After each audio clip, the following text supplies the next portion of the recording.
So net een naam was geskryf na 'n bietjie van 'n liedjie droogte van omtrent 2 jaar. En dis geskryf nadat ek in die begin van 2023 baie skielik gediagnoseer is met 'n breintumor op my pituitêre klier wat toe natuurlik 'n bietjie opskudding hier binne en ook rondom my veroorsaak het. En ek is toe baie vinnig in vir 'n operasie. Moes 'n hele maand afwees, hospitaal en net 'n klomp rehabilitasie. En ek het net beleef vir die Here 'n wonderwerk in my kom doen het. Ook daardeur was toe nie kwaadaardig nie, maar dit het my net weer opnuut laat besef vir myself, daar is net een naam wat ek sal verkondig.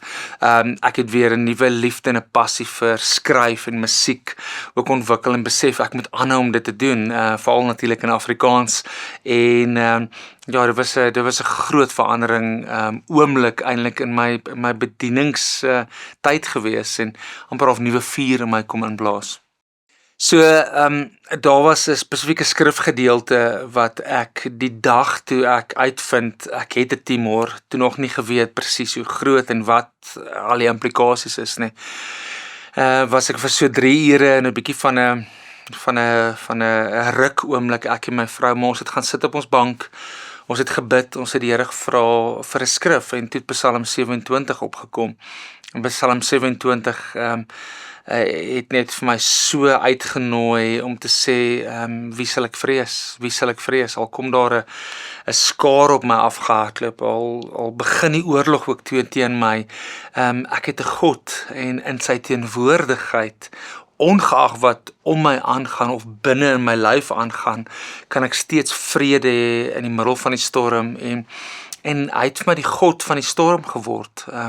Jy weet mos daai oog van die storm waar alles stoepstil is en ek het hom net weer vars opnuut ontdek as die een wat hier by my sit. Maak nie saak of ek deur die dal van doodskade weer gaan nie.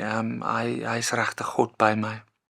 Ja, ek dink Psalm 27, dis so mooi, hy sê, die Here is my lig en my redder, vir wie sou ek bang wees? Die Here is my toevlug, vir wie sou ek vrees? En dis vir my die kontras van wie hy is, hy's 'n toevlug, hy's 'n lig en hy's 'n redder, teenoor die dinge wat ek vrees en wat ons vrees. Ek dink vir my die vergelyking uitgekom, toe ek weer besef hoe groot hy is, hoe almagtig hy is, hoe konstant en getrou hy is.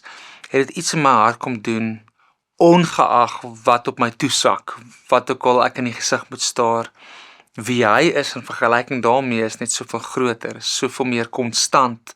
Want hierdie goedjies verander, ons lyf gaan nie vir altyd hou nie, ons gaan nie gesond bly vir altyd nie, maar hy bly konstant. En ek dink hierdie hele skrifgedeelte, veral as hy in vers 4 dan sê, net een ding het ek van die Here gevra, dat ek hom kan aanskou in sy heiligheid. Is my so mooi hoe die psalmdigter nie sê, o Here, kom red my van my vyande nie. Nee, hy sê, ek wil U net aanskou. En dis my gebed in hierdie oomblikke, dat ek net my oë op hom sal hou, ongeag van wat rondom my aangaan, of hy nou vir my redding bring of nie dadelik nie.